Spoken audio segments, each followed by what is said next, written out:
Truck mania today, guys. We've got the 379, we've got Zimmerman's truck, and now we've got the 579. Yeah, here's what you should do.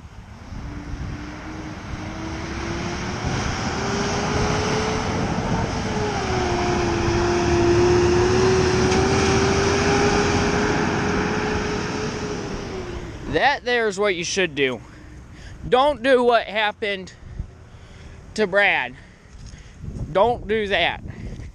Only do what those guys did for the 579. I understand it. I believe we have rain. I mean, you look at the sky. Pretty sure we're getting rain soon.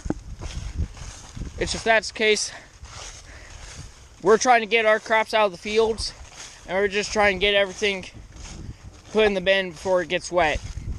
So I'll see you all in a bit when the W9 goes by, and then also when the 379 goes by load.